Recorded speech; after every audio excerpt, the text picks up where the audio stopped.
Fijaos en esto. ¿Una simple lista de aficiones puede llegar a contar la historia de una vida entera? Pues la respuesta es que sí. Y es que no hablamos solo de pasatiempos, ¿eh? Hablamos de cómo esos intereses van moldeando quiénes somos a lo largo del tiempo. Hoy vamos a ver cómo esta idea, que parece tan simple, acabó convirtiéndose en una herramienta científica de lo más potente. Así que la gran pregunta es esa, ¿no? ¿Qué dicen de verdad las aficiones sobre una persona? Cuando alguien cuenta lo que le gusta hacer, ¿está hablando solo de hobbies o está dibujando, sin saberlo, el mapa de su vida? Pues bien, hoy vamos a meternos de lleno en una herramienta que se diseñó precisamente para descifrar ese mapa. Vale, ¿y qué vamos a ver hoy? Pues mirad, este es el plan. Primero, vamos a descubrir la idea que hay detrás de todo esto. Después, nos vamos a los años 60 para ver el diseño original. Luego, veremos cómo la ciencia le puso las cosas un poco difíciles, cómo se transformó para tener un propósito mucho más profundo, cómo se usa en la práctica y, al final, la gran reflexión, el poder que tienen nuestros pasatiempos. Venga, pues vamos con la primera parte. A ver, empecemos por lo más básico de todo. ¿Por qué es tan importante pararse a entender los intereses de alguien de forma sistemática? Pues porque sobre todo en la práctica clínica es como abrir una ventana directa a la identidad de esa persona, a su bienestar.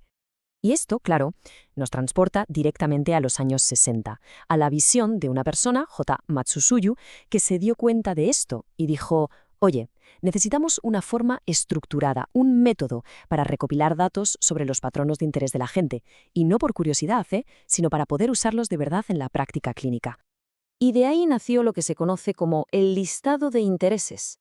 Era una herramienta dividida, digamos, en tres partes. Por un lado, una lista principal de actividades. Por otro, un espacio para que la gente añadiera otros intereses que no estuvieran ahí. Y por último, un resumen de su historia vital. La idea era esa, tener una foto lo más completa posible.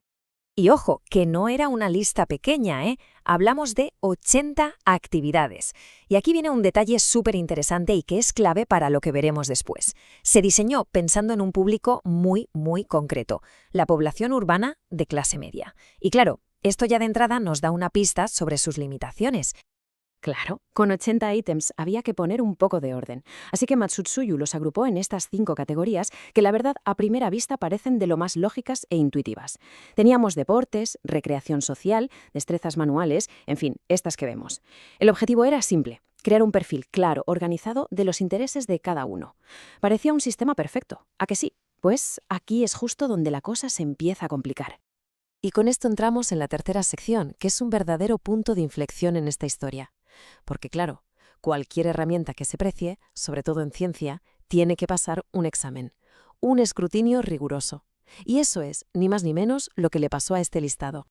La primera prueba, la de fiabilidad, la pasó con nota. La pregunta era: si se pasa el test a la misma persona 2 veces, ¿da resultados parecidos? Y con una puntuación de 0,92, la respuesta fue un sí rotundo. Vale, la herramienta era fiable, era consistente, pero el verdadero reto estaba por llegar. Y aquí llegó el gran revés. Un estudio posterior se puso a analizar en serio esas 5 categorías de las que hablábamos. Usaron una cosa llamada análisis factorial, que básicamente mira si las cosas que agrupas juntas tienen sentido estadístico. ¿Y el resultado? Pues que no. De las 5 categorías, solo 2, cultural, educacional y deportes, parecían aguantar el tipo. Las otras 3, sencillamente, no se sostenían. Y esto es muy importante, porque no es solo un debate académico. Los propios investigadores lo advirtieron, y cito casi textualmente: interpretar el perfil de intereses de un paciente con una categoría que no funciona puede llevar a decisiones de tratamiento inadecuadas. O sea, estamos hablando de algo con consecuencias reales para la gente. Había que cambiarlo, sí o sí. Pero bueno, como pasa a menudo en la ciencia, esta crítica tan dura no fue el final de la historia. Todo lo contrario, fue el principio de una gran transformación. La herramienta no se tiró a la basura, se reinventó con un propósito nuevo, mucho más profundo y con una base teórica de verdad. Esta línea de tiempo lo deja clarísimo. Tenemos la creación en el 60, el jarro de agua fría científico en el 78 y finalmente en el 83 nace el listado de intereses modificado. Y esta nueva versión se apoyó en un marco teórico muy potente, el modelo de ocupación humana, el MOJO, que básicamente entiende que las personas se definen en gran medida por las cosas que hacen, por sus ocupaciones. Y ahí está el cambio de mentalidad, que es brutal. Pasamos de tener una simple lista de actividades a tener una herramienta para contar la historia de una vida, una historia ocupacional completa, con su pasado, su presente y, muy importante, sus aspiraciones de futuro. Fijaos, la lista se acortó un poco, pasó a 68 ítems, pero la información que se sacaba de ella era muchísimo más rica. Ya no era un simple ¿te gusta esto? Sí o no. Ahora se preguntaba por el interés en los últimos 10 años, en el último año, si se practica ahora, si se querría practicar en el futuro. O sea, se convirtió en un mapa dinámico de la evolución de los intereses de una persona. Vale, todo esto suena muy bien en teoría, pero ¿cómo se usa en la vida real? ¿Cómo se aplica en la práctica clínica? Vamos a ver el proceso, que se resume en 4 pasos clave. Lo primero, y esto es fundamental, es que no es solo un cuestionario que se rellena y ya está. Es un proceso colaborativo. Primero, se guía a la persona para que lo complete. Segundo, se le pide que piense en sus 5 intereses más fuertes y explique por qué. Luego, a través de una entrevista, se evalúan los patrones. Y finalmente, con toda esa información, se exploran nuevos intereses si hace falta. Mirad este ejemplo, que es que se ve perfectamente. Fijaos en la fila de leer. Si solo preguntáramos ¿te gusta leer?, la respuesta podría ser un simple sí o no. Pero aquí vemos una historia completa. Tuvo mucho interés hace tiempo, menos en el último año, ahora mismo no lo hace, pero le gustaría volver a hacerlo en el futuro. Cada una de estas filas es una pequeña biografía. Y con todo esto llegamos ya a la última parte, a la gran conclusión de toda esta historia. Y es que el viaje de esta herramienta nos enseña algo muy potente, que nuestros pasatiempos son mucho, mucho más que simples aficiones. El valor de la herramienta moderna no está en contar cuántas cosas le gustan a alguien, no. Su poder está en lo cualitativo, en entender la historia que hay detrás. Hablamos de la atracción personal hacia algo, de las experiencias pasadas, de las limitaciones que puede haber ahora, de los sueños para el futuro, en resumen, de la identidad ocupacional, de quién es esa persona a través de lo que hace y le apasiona. Y es aquí donde se ve su potencial clínico de una forma increíble. El material de base pone un ejemplo que es muy claro.